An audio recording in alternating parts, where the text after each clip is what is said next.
Bismillahirrahmanirrahim. Standing outside here at sunset, this autumn weather, incredibly beautiful. No words can describe how beautiful it is.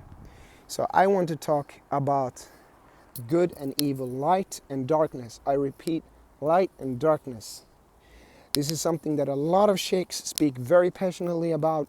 For example, Sheikh Hisham Kabani. I even recently saw a video by Sheikh Rashid. I've seen Sheikh Mahi Sise. This is Tijani, Naqshbandi, Qadiriya. Sheikh Ahmadu Bamba spoke very passionately about this Muridiyya. This is a universal teaching. It's good and evil. We forget in the modern age of spirituality, the modern age of Dajjal, the modern age of moral relativism, that there is something known as good and evil. There's truth and there's falsehood.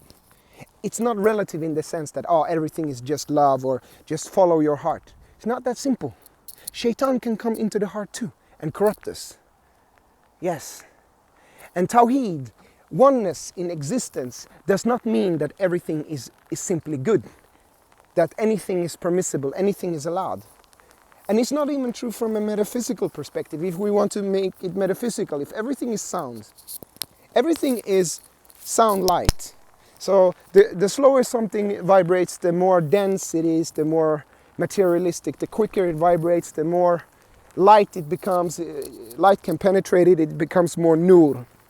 Okay, good is that which vibrates quicker. Evil is that which vibrates slowly. You see? Because what vibrates slowly becomes more dark by definition. When something vibrates quicker, it becomes lighter. It becomes more light, and when it vibrates at the speed of light, it becomes pure light. You see? So good and bad is just light and darkness. And as God says in the Bible, inshallah, all the references to Quran, Hadith, scripture, etc. will be posted in the video, in the link below, in the comment section below. God said in the Bible, Genesis, and God saw that the light was good, and He separated the light from the darkness. In the same way, we have to be swords that separate the light from darkness. There has never ever been a prophet anywhere on earth who has not come with the Furqan, the criterion, the ability to separate right from wrong. This is the way to go. This is not the way to go. That's the wrong way. This is the right way. There's never ever been a prophet who did not come with this. Never ever.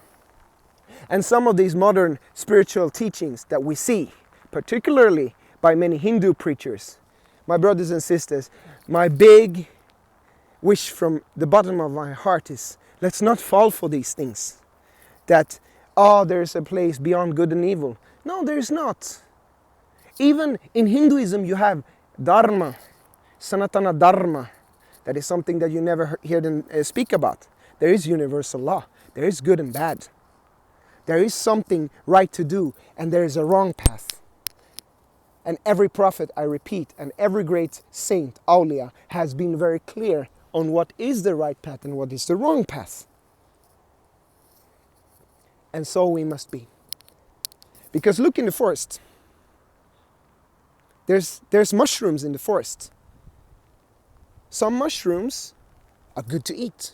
Some mushrooms are very, very poisonous. Some mushrooms are deceptive in the way that they look like mushrooms that you can eat, but in reality are poisonous. This type of mushroom is known as lömskflugsvamp in Swedish. It's known as death cap in English. Lömsk meaning deceptive, because it's the mushroom that kills most people every year. Because you're deceived, you think it's something good, but it is not. So when we know that nature is filled with good, poisonous, and deceptively poisonous mushrooms, can we tell our children, go out in nature, eat any mushroom you like, eat it. It's all from God, it's all from Mother Nature, eat. Can we do that? Then when they eat the poisonous mushroom, we are responsible, are we not? Because we knew, but we didn't warn them. I repeat, we knew which mushrooms are good and which are not good, but we didn't warn them. Then we are responsible as well, are we not? The Quran speaks about warning hypocrites. Give the hypocrites tidings that for them there is a painful torment. There's a very big importance in warning people. there's a big importance in warning people. Didn't Noah warn his people of the flood? Ah, they laughed at him. What a crazy man, huh? But he warned them. He delivered the warning. Didn't Lot warn Sodom and Gomorrah to change their ways, or Allah will punish the people with fire and brimstone? He did warn them. So we are responsible of warning. And I don't see enough warning in modern spirituality, which makes me troubled. And myself, I know that when I speak online, people like the non-dual talk, how everything is God, and follow your heart, and enlightenment is the same everywhere. That's the kind of talk that people like. I know that. But when you talk about the Judgment Day or Dajjal, no, people don't like to read my comments on that. And they don't like when I negate certain things and say that certain things are haram. This is not the way. So I have a choice. I can choose to say what people want to hear, or I can choose to follow Prophet Noah and Prophet Lot and the Quran that says, give hypocrites tidings. I have to warn. I have to be able to say, this is the Sirat al-Mustaqim.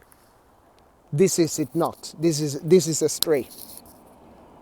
We have to be able to warn, because La ilaha illallah, La ilaha illallah, La ilaha illallah contains negation and affirmation. It's not just illallah, illallah, illallah, everything, only God, only God, only God. No, it's not that. It's La ilaha. No false deities, no shirk, no images, no false concept, no false ideas, no false ideologies. Is the negation. And La ilaha is first. It's not illallah la ilaha. That's not it. It's not illallah la ilaha. It's La ilaha illallah. Illallah comes after La ilaha. It comes after negation.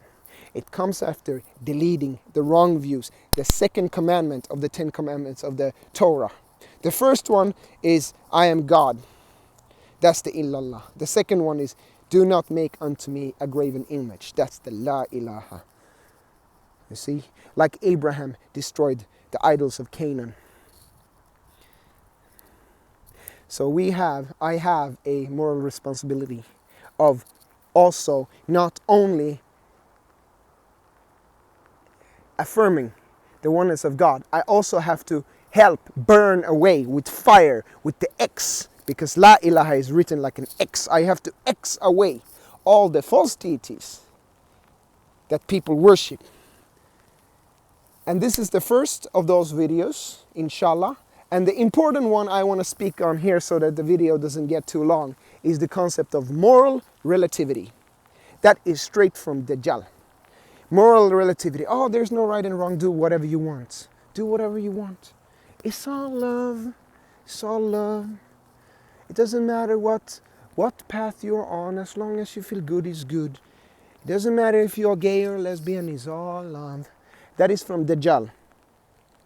That is a trick by Shaitan to destroy the iman, the faith, the iman of the sincere ones. I repeat, moral relativity, to water out right and wrong like that it doesn't matter, is a trick to destroy the faith. It kills my ability, my motivation to want to pray 5 times a day. Why should I pray 5 times a day if everything is okay? There's no motivation to do it. Why should I fast during Ramadan? I mean, it's tough to fast. It's tough. You need to have iman to even be able to fast, because Maulana Sheikh Nazim said, iman is motivation. It is. When you're motivated, you work hard for the good. You see? Sheikh Ibrafal must have been one of the strongest people of iman that maybe has ever lived. How hard he worked in the cause of Allah.